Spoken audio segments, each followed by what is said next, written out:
byo kurya ibiryo byacu bigomba kuba imiti yacu. Aya magambo muramyahuza n'amagambo yavuzwe na Socrate ngo bamwe baberaho kurya mu gihe twe turya kugira ngo tubeho. Nk'uko ibiryo bitera indwara zidakira, ni nako bishobora kuba umuti ukomeye w'izo ndwara zidakira cyangwa bikaba urukingo. Hanyuma baravuze ngo niba umuntu yifuza ubuzima bwiza, agomba kubanza kumenya ko yiteguye gukuraho impamvu zamuteza uburwayi. Icyo gihe nibwo yifasha we ubwe ku giti cye. Hippocrate yaravuze ngo umuti ukomeye kurusha yose no kwigisha abantu uburyo abantu badakeneye imiti ngo babeho neza. Ntabwo ukeneye umuti kugira ngo ugire ubuzima buzira umuze. Ibiryo byawe n'ubuzima ubamo niwo muti wawe, niko Imana yaturemye.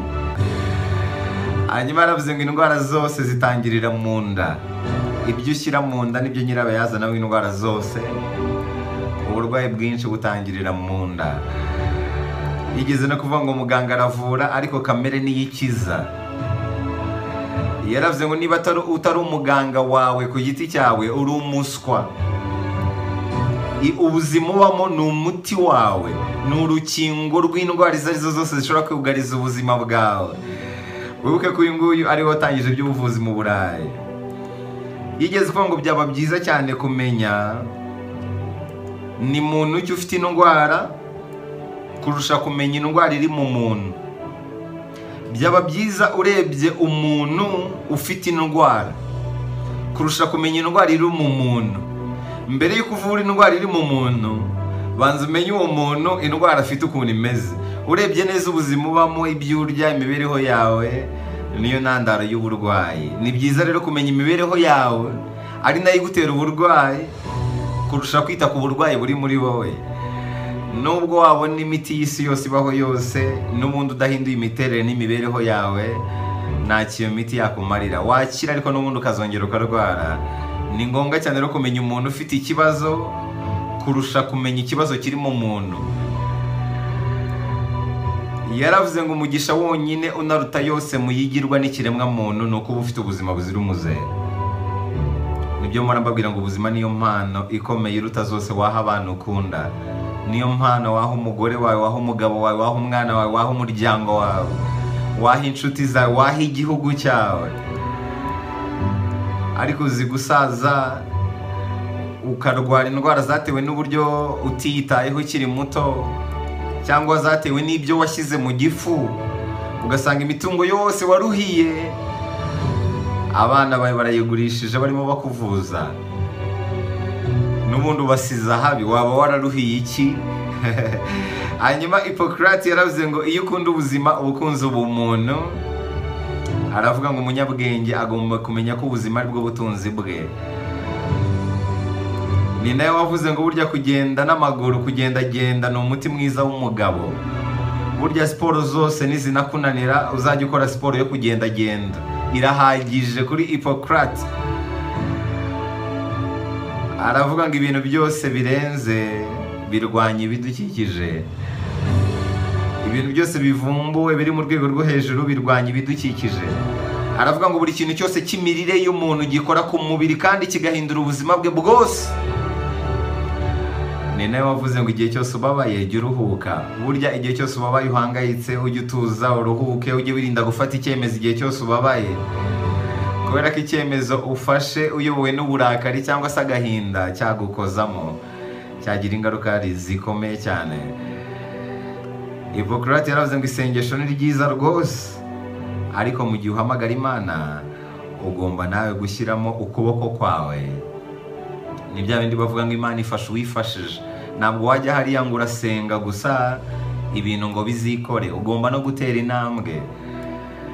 Hari ijambo ry'Imana rivuga ngo tera intambwe imwe Imana izatera 99 igusanga. Ntabwo wajya hariya ngo uyobowe n'ishengesho gusa ngo ibintu bizikore.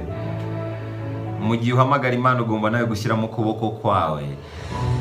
Yaravuze ngo ubuzima ni bugufi koko, ariko ubugeni bwabwo ni burebure cyane kubwiga.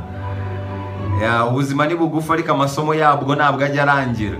Niyo mpamvu hari umugabo uvuze ngo ujye ubaho nk'uzapfa ejo, kuko ubuzima ni bugufi ariko wige nk'uzabaho iteka ryose. Ku rundi ruhande ubugeni bw'ubuzima ni burebure cyane. gusa kuri njye nizera ko ubuzima bukubera uko ubufashe.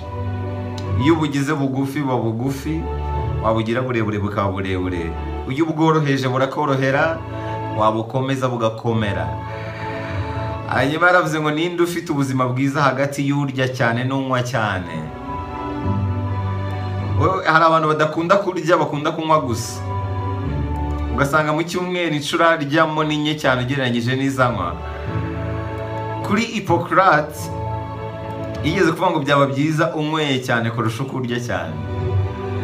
Buriya abantu barya cyane nibo bagirwaho ingaruka n'ibiryo cyane nanone kurusha abanywa nanone, ariko biterwa n'ibyo unywa. Hanyuma Hippocrate yaravuze ngo abantu babyibushye bashaka kunanuka bagomba gukora imyitozo hejuru y'igifu abantu babyibushye bashaka kunanuka bagomba gukora imyitozo hejuru y'igifu cyambaye hafi ya nabyo. Ni ukuvuga kurya bike ugakora imyitozo myinshi. Ushaka kubyibuha akora ibitandukanye n'ibyo. Yes. Hippocrate yaravuze ngo gukira ni ikibazo cy'igihe, ariko rimwe na rimwe kikaba ikibazo cy'amahirwe. Iyo wamenye ibi ngibi wubaha ubuzima bwawe ukaburinda indwara. Aravuga ngo ibintu byera byose bihishurirwa abantu bera. Isomo ririmo nuko buri kimwe cyose kizakwiyereka bijyanye no kugifata n'ukuri. Yaravuze ngo burya abantu bakuze baba bafite uburwayi buke ugereranyije n'abakiri bato. Ikibazo nuko indwara z'abakuze zitajya zibasiga, barahorana. Iyi ndwara igufasha ukuze kugira ngo izagusige biba ari ikibazo. Muba amahwi mukabana mpaka uhumetse akuka kawe ka nyuma, ariko iyo ukiri muto uba ugifite amahirwe. Yaravuze ngo ubugingo bwa muntu bukura kugeza igihe cyo gupfa. Burya ngo roho ya muntu irakura, ariko ikura cyane cya gihe ugiye kwitaba Imana, nibwo roho ya muntu ngo ihita ikura. Yaravuze ngo guceceka birinda inyota, guceceka ntabwo bibabaza, nta nubwo bitera agahinda n'umujinya. Uzabireba abantu bicecekeye nta mutima mubi, nta n'ingorane bikururira. Buriya abantu benshi kuri iyi si bishyira mu kaga gakuruwe n'umunwa, akaga gakuruwe n'ururimi. Kwicecekera ni umuti ukomeye wo guhunga akaga. Ni nawe wavuze ngo siyanse n'inyigisho ni ishingiro ry'ubumenyi, ariko igitekerezo kidafite ishingiro gitera ubujiji. Siyanse ni ishingiro ry'ubumenyi, ariko igitekerezo kitarimo ubumenyi gitera ubujiji. Aya menshi ni amagambo yagiye avuga ku buzima, ariko hari nayo nabonye yavuze ku buzima busanzwe, nabasangiza nayo, ni nayo nasorezaho. Burya yaravuze ngo si ngombwa guha urwaho buri wese kuko ubona uko yiboneye. Ntukabyicuze kuba wiburisha rimwe na rimwe. Burya umuntu ugushakira ibintu biri ukuri, ibintu byaguha ubuzima, ibintu byakugirira akamaro, umuntu ugushakira ikintu gifatika ntabwo yakubura. Si ngombwa guha urwaho buri muntu wese ngo akubone uko yiboneye. Umuntu ugushakira ibintu biri ukuri ntabwo yakubura. Ntabwo ari ngombwa guha urwaho buri wese ngo akubone uko yiboneye. Ntukanabyicuze. Burya umuntu ugushakira ibintu bizima ntabwo yakubura. Hanyuma ni nawe wavuze ngo ubuzima ni nk'ikibabi kiri ku giti, iyo imvura iguye iragitohagiza, izuba ryaza rikacyumisha, umuyaga waza ukagihuha ukagitwara kikabora kigafumbirira ubutaka, ibindi biti nabyo bikamera. Ubuzima nuko bumeze. Gerageza imvura nigwa uzizigamire, wizigamire imvura, wizigamira amazi azagufasha mu gihe cy'iki, kubera ko nutizigamira mu gihe imvura iri kugwa ngo ubike amazi, izuba niriva cya kibabi kiri ku giti kizuma, n'icyuma umuyaga uzaza ugihuhe, nugihuha kizafumbirira ubutaka. Nuko nk'uko isi imeze nuko ubuzima bumeze. Ubuzima ni nk'ikibabi kiri ku giti, iyi imvura iguye iragitohagiza. Nuprofita rero ukabona hari akavura kaguye mu buzima bwawe, uzizigamire, kubera ko hari igihe kizagera izuba rikava ari ryinshi. Izuba rero iyo rivuye ari ryinshi udafite amazi, inyota irakwica ukumagara. Iyo wumagaye umera nka cya kibabi cyumye, umuyaga uraza ukaguhuha, ukagutwara ukagenda ukabora, ugahinduka ifumbire. ibindi biti bikamera, ugahinduka ifumbire abandi bantu bakavuka.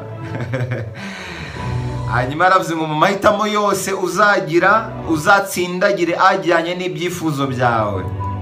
Ni naryo jambo nasorezaho. Ibi bita binyibutsa, hari umugabo twaganiriye muri weekend arambwira ati burya nujya gushaka nk'umugore iyo ugiye gushaka umukunzi muzabana akaramata ngo hari ibintu bitatu ushobora gukurikiza.